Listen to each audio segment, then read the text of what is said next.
Welcome, you guys. Today I have Cameron here because I am grilling him to see if we wasted over $1,000 just getting something new, extra, and shiny. So today we are comparing what we already had, the Sigma Art 85mm 1.4 against the Canon RF 85mm 1.2. And we are going to see if it was worth it to add this to our collection. Specifically, we are going to see if this Canon one is worth the cost. And I've seen the cost, or just the cost of both of the lenses. It is a lot. So let's dive into it. Let's get explaining, mister.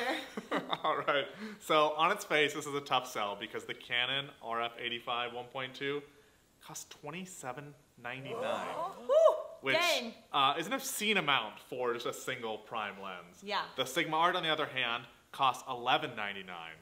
So quite a big difference. Although I will say, since we're looking at the RF 85, I'm going to assume that we're on an R series body to be able to accommodate this lens. And so in addition to just the Sigma lens, you would need the ring mount adapter, which is another $200. Yeah. But still, we're looking at $13.99 this combo, the ring adapter here on top and the lens, versus $27.99 here. Quite a big difference. That is insane. And for context, the reason we're comparing these two lenses specifically, beyond the fact that we own both of them now, is that we already had a very similar conversation between the two of us before, when we were both shooting on 5D Mark IVs and we needed to decide, do we want the Canon EF 85 1.2 or do we want the Sigma Art 1.4? And in that comparison, this came out on top. So this is the one we got. And now we decided we need another 85, so we both have one in our bags at all times. It's our favorite, it's our go-to lens. And so now we're back comparing these two. Yeah, so basically this one, the Canon, is $2,800.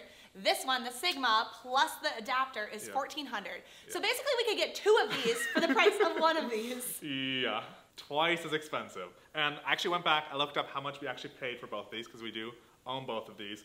The RF 85 we got refurbed from Canon directly for $2,519. So $2,519. So a slight sale. So the Sigma we got for $1,009. The adapter on top we got for $215 with tax, so a total of $1,223 for this one. So even with the discounts we got, still basically works out to one. Yeah. So that's the context for this discussion. We could have our original 85 1.4.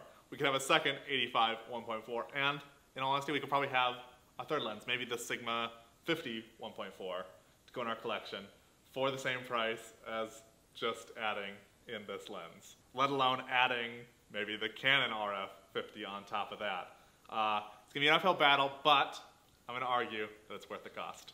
Okay, let's buckle up. Let's get into it. All right, I'm going to dig myself in a slightly deeper hole. I'm going to start with another con beyond just the big, obvious con, the price. And that's the size and weight of this thing. It is frickin' hefty. I mean, the Sigma already is a heavy, long, big lens. Yeah. And this one gets a little bit wider and a little bit heavier on top of that. Which, for me, I have small hands. I'm a delicate person, and it feels significantly heavy to me. I mean, this does have the lens hood on it. Both of us have the lens hood on it right now, so that's why you'll see the extended length. But, like, this is, like, wide. It's chunky, and on a wedding day, I do feel it. Like, holding it when I'm, you know, need some protein, we haven't gotten to dinner, like, I need something to, like, hype me up, and I'm holding this, I kind of feel the weight to it. Definitely. And now that I'm in this hole, I'm going to start trying to make my way out. Okay, and so, let's see it. With the size and the weight, one thing to consider too is this lens is much more stout than this lens. I mean, you can kind of see them side by side.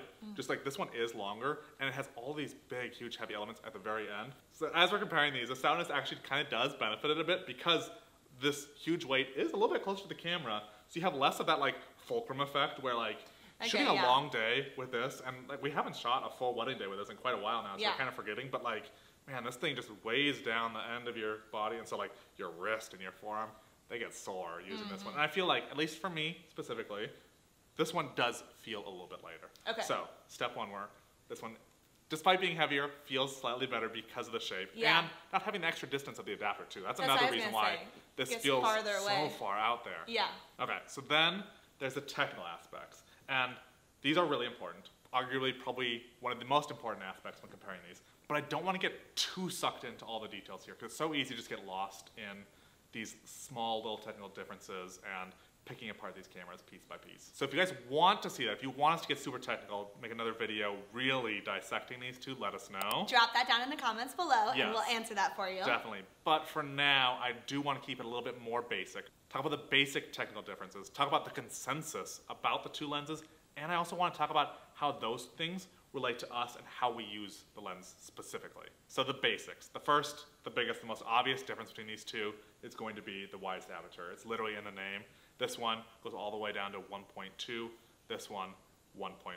It's not a huge difference. It's about a third of a stop. So it's the difference between shooting at like 1/500th of a second versus 1/400th. Not a big difference, but it is there. This one theoretically can let in that extra light. The other thing is the mounting system, and this one is where it starts to kind of differentiate itself even more.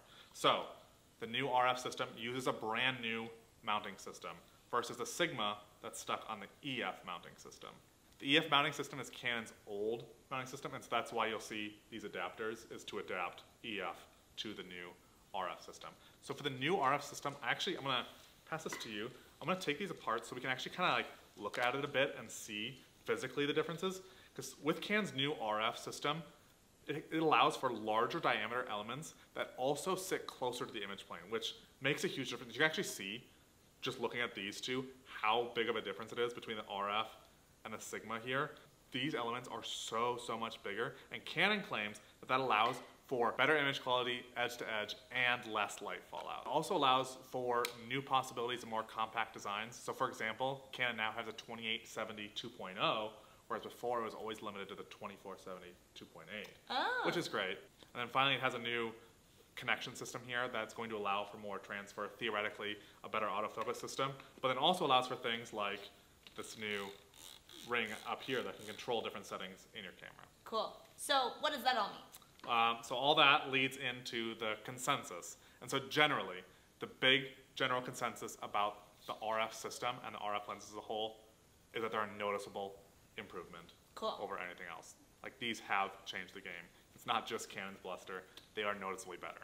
And noticeably better in like every category too. So whereas before the Sigma Art was able to compete and actually beat the EF system of lenses in some categories, and so it made sense for us to save some money, get this, because in the ways we use it, this might actually be a better product and a better price. Now this one is beating it in basically every category. Insane.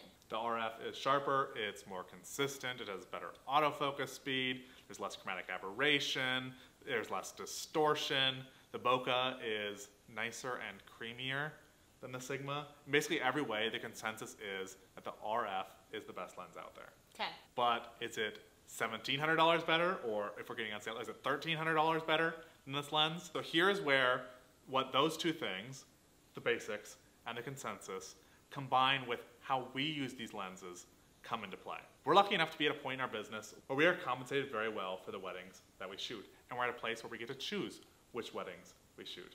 And in return, our clients expect the highest quality in their photos, as well as the experience that we're providing. And sure, I can already hear some of you saying that the average client, even the skilled photographer client, is probably not going to notice a difference in an end result between this already fantastic lens and this lens.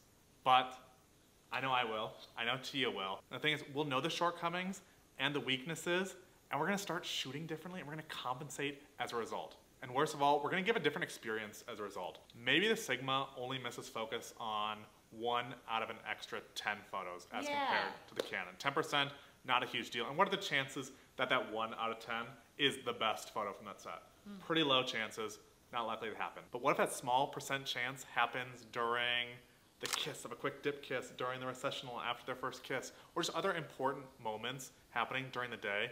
I know that if I'm shooting, I'm constantly thinking about that in the back of my head, and so I'm shooting differently as a result. Maybe I am pausing the session to say, here, let me quick look to make sure I got this in focus. Or maybe I'm redoing prompts over and over just in case I didn't get the exact moment, even though the energy and the vibe has already moved on. Yeah, so I can start to see how that would start influencing the client experience, like how technology is now affecting this like prime client experience that we pride ourselves on. Definitely. We have an entire posing system, entire course about that posing system, that the end result is a more memorable client experience. And if we decide we want to sacrifice a little bit of that experience, to maybe save a little bit of cash up front and go with this one instead of this one, we might actually be hurting ourselves in the long term. Which really brings me to a point that I'm starting to imagine. We get to a wedding and we have kind of these awkward pauses, or we're like making a wedding party replicate a pose over and over. Maybe that means that our bridesmaid buy-in doesn't convert as well. Like we're only converting one bride instead of converting like our normal 2 to 3 at a wedding.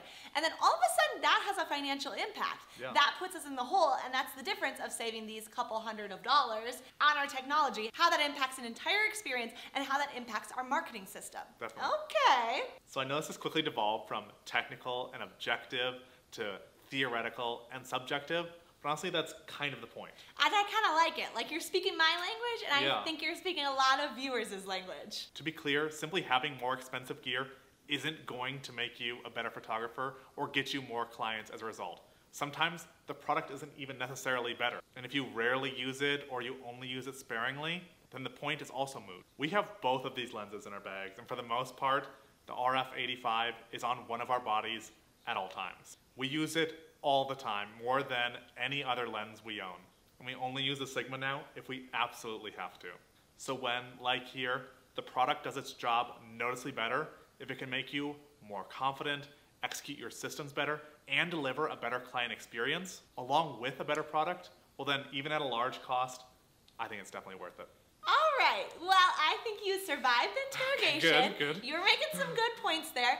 Cam is my technical guru, like I lean on him for this, so I didn't even know a ton of this stuff, so this was really interesting for me. Plus, I think he was speaking our language. I think we were getting some extra benefits to this. So I'm convinced this is the better lens, I'm feeling it. If you disagree, comment down below, let's chat about it, and until next time, bye!